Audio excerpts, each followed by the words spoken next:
The United Nations Security Council is due to hold another urgent meeting on Russia's invasion of Ukraine tomorrow, this time focusing on the humanitarian crisis, which aid agencies estimate is about to get a lot worse.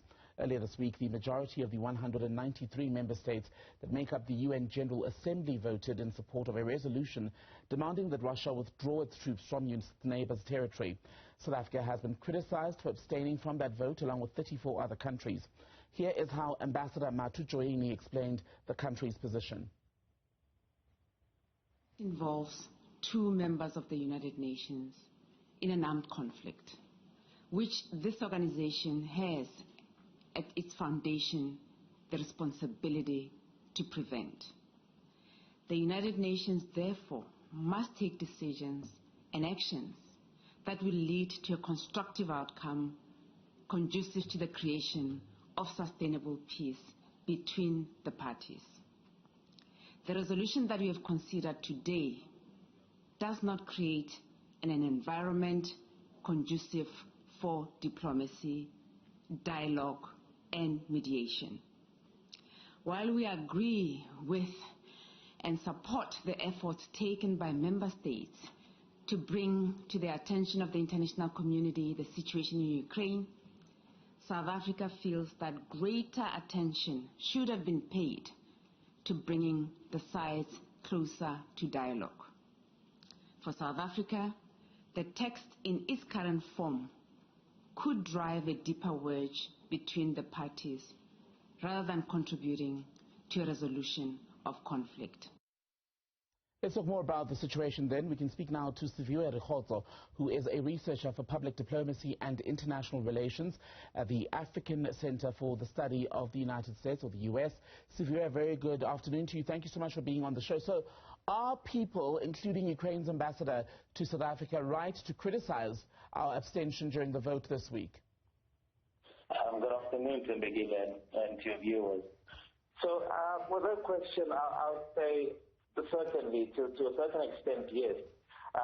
There's a matter of human rights here that we're looking at, human rights violations, territorial integrity and sovereignty, at least from the side of the Ukraine, right? So when we see South Africa abstain, at least from a public perspective, that is seen as supporting the Russian invasion of the Ukraine. And this is not what the people of South Africa, and certainly the Ukraine embassy in South Africa, would be looking for in terms of South Africa, as it is a champion of human rights and part of the African bloc would support territorial integrity as well as sovereignty as part of principles in the international community.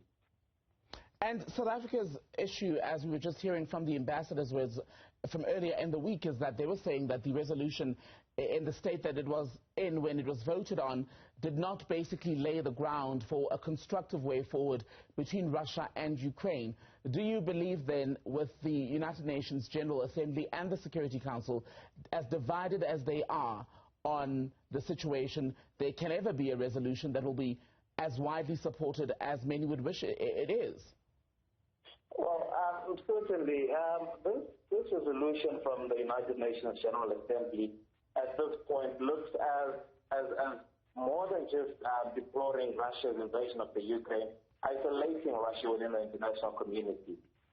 So the focus here, at least from South Africa's perspective, would be that there should be room for diplomacy, right? There should be room for the Ukraine and its Russian counterpart to discuss and negotiate, as this is the manner of peace mediation and conflict mediation from an African standpoint.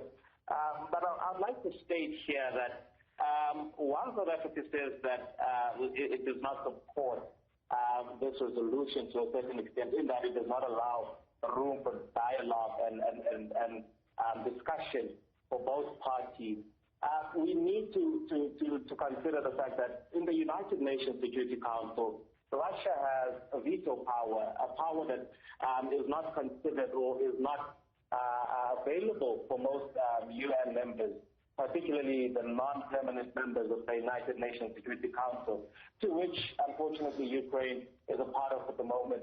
So we see that this was the only avenue, at least, to get Russia to the negotiating table, at least now that Russia has agreed to a temporary ceasefire, right? So what we see here from this UNGA vote, or resolution rather, is that there's political legitimacy as opposed to binding resolution that we see commonly occurring from the UNSC. So while we would to a certain extent agree with part of South Africa at this moment, we'd like to also note that there's no other avenue, unfortunately, within the United Nations that would see a de-escalation in the Russia-Ukraine war at the moment. Let's bring in socio-political analyst Busi Seabe now. And Busi, let me ask you if South Africa should play more of an active role in attempts to end the Russian invasion of Ukraine. Thank you for having me. Good afternoon. I think we need to understand that South Africa is influenced by its historical ties to the former Soviet Union. And that to a large extent determines how we can intervene and the extent to which we can intervene in the crisis between the Ukraine and Russia. And one thing that we need to remember as a country is that we belong to a regional bloc called the BRICS, the BRICS bloc. And South Africa essentially is attempting to bring the country back into line with other countries and other members of the BRICS bloc. So this would be a BRIC comprising of Brazil, Russia, India, and China. And from that bloc alone, it's only Brazil that has condemned Russia for the invasion and called for. So, Busi, excuse me, I don't mean to cut you off. We're just getting a bit of feedback. I'm not sure if it's on our end or on your device, and we're just trying to hear you in the best way possible. So I'll do this just to buy you some time so we check what's going on. Let me bring back Siviwe for a moment, but to pick up on the point that Busi was making then, Siviwe, about South Africa's links to Russia via BRICS, right? No, I don't have it. And just on that then, Siviwe, let's talk about when countries do vote at the UN and how often their voting patterns are not solely determined on whether they are in moral or legal agreement with the actions of the other party, right? There are other factors. Certainly. So what we see here in the United Nations Security Council mostly is interest of the parties concerned. But from an African standpoint, in the recent years, we've seen that Africa would push for a common position in terms of voting and on matters concerning African security, or where African concerns are seen as important in those discussions, resolutions rather. So what we see here at play, looking at South Africa's vote, is quite different from the members of the African Free Representatives within the United Nations Security Council, who have all voted for the resolution itself within the General Assembly, whereas previously voting again for the resolution to have Russia deploy its military from Ukraine. In the resolution, in the draft resolution rather, from the UN Security Council that we saw Russia veto in the previous 2 weeks, I think. So that's where we see here factors coming into place. Sometimes it's not just about the principles of the international community itself, but we see links as well, we see interests as well, we see relations coming into the fore. And from the aspect of South Africa here, we see that it does not want to be caught, I would like to assume, as a pawn between the West, the P5 members, rather. We see the P3 led by the U.S. and the Russia-China coalition. So those are other factors that we see coming to play here, particularly as we saw China abstain from the General Assembly resolution, and its statement said that it will not support Russia or Western sanctions against Moscow, and not wanting to speak further on the issues of human rights, on the issues of territorial sovereignty, integrity, and sovereignty, right? But looking at South Africa's relation with Russia, from the ANC's support that it had received during the apartheid era, we're seeing up to now where we see South Africa as a member of the BRICS countries. It is not surprising that we see South Africa abstaining from this resolution, as they did so in 2016 and in 2018 as well, with the resolution were pertaining to Crimea as well. Let's go back to Busi then. I'm told we are now able to speak to you and hear you better, Busi, and you were just outlining the South Africa-Russia links via BRICS, which may be another layer that requires unpacking as to why South Africa voted in the way that it did. And I want to add to that and ask if, given that so many countries at the United Nations have similar links, it is possible for any of them to be entirely neutral.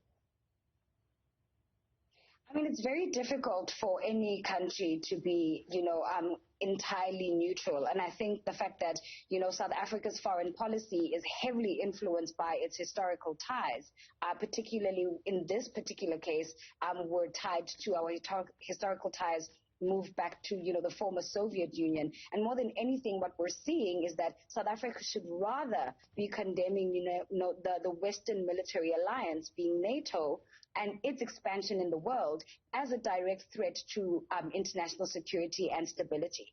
So South Africa's call for a dialogue must be based on truth. And this should be the essence of, our involvement in this entire invasion of Russia into the Ukraine. Because essentially, Russia will easily come to the table and withdraw once NATO legally binds itself to non-expansion. And I think we need to remember what the point that Russia is trying to put across is. And Russia is putting across a very simple point. And the point is that they will not allow NATO to have a military base right on its borders. And as a country that has suffered Western invasion during Napoleon and Hitler, its security concerns are very legitimate, right? And there can't be peace resolutions as long as people ignore this fact. And I think when we look at the international stage, this is an opportune time for South Africa to take a stand and assert itself on the international stage. And this means that part of South Africa's foreign policy agenda, which is, the respect of human rights, and in this case, it's clear that, the human rights of Ukrainians have been affected. South Africa then plays a very interesting role of being a mediator. And it's a mediator because of the fact that when you look at South Africa's history, there are a number of South Africans, most of whom are now in government, who train both in Russia and the Ukraine. So they do have relations with Ukraine, and the majority of people are of the view that the liberation struggle was supported solely by Russia in terms of these two countries. But the reality of the matter is all the countries that were part of the USSR participated in terms of assisting liberation struggle, not only in South Africa, but in Africa in general. So this is the kind of card that South Africa has the ability to play, the ability to be able to be a mediator between Russia and Ukraine, considering its history. But we can't forget the fact that, the expansion of NATO is a very big threat to not only Russia, but Russia's neighboring states. And this is something that is very problematic. Let me ask this is you where this you question. see the role also of Western media trying to portray Russia as if they started the war, which is essentially wrong, right? Russia is not necessarily the one that started the war, but we need to take it back as far as 2014, when we look at the Kiev, regime against Ukraine citizens in Donbas with, the consent of Western democracies. What happened in 2014 is setting the stage for what we're seeing at the moment. And the General Assembly also has an opportunity to be able to resolve a lot of the regional wars that are currently happening. And it is very unfair for us to essentially put Russia on a pedestal that we're not willing to hold other countries like the US, the UK accountable for, right? So if the US is able to invade Syria, if they're able to invade Afghanistan, I'm not sure if Busi is able to hear me. Busi, just on that, I wanted to pick up on something that you were saying there about the role that South Africa could play, and ask you if perhaps we're not overestimating the role to which South Africa can be actively involved. And I ask that given that countries with even stronger ties to Russia and Ukraine have themselves failed. Even before we saw Russian tanks roll into Ukraine, they were unable to stop the start of this war. I mean, definitely. When it comes to the international stage, more than anything else, South Africa appears to be a figurehead that represents morality, that represents, human rights. And this is because of the history that, that Nelson Mandela had left internationally, and the kind of, relations that we have with other countries. But South Africa has a particularly interesting relationship with both Russia and the Ukraine, outside of just, the BRICS bloc, but also in terms of our foreign policy. To a large extent, there's a lot of investment that is happening between both countries. There's a lot of cooperation happening between South Africa, a lot of countries on the African continent, and the Ukraine and Russia as well. South Africa has an opportunity to bring both sides to the table and facilitate an environment, a conducive environment for, a legitimate security concerns that Russia is raising and the same concerns that the Ukraine is raising. South Africa can't do more than attempt to bring people to the table. I think we'll be expecting a little too much from South Africa or any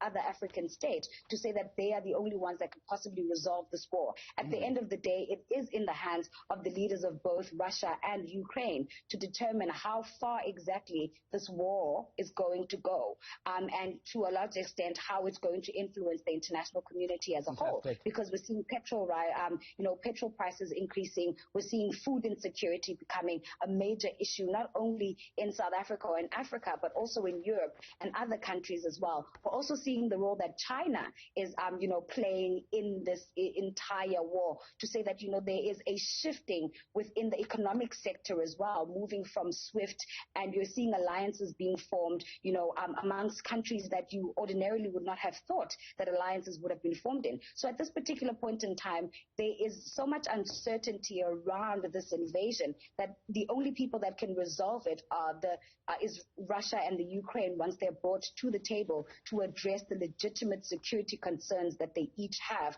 with regards to NATO military bases and occupation. Thank you very much, Busi Seabe, as well as Siviwe Rikhotso. Thank you both for your time this afternoon.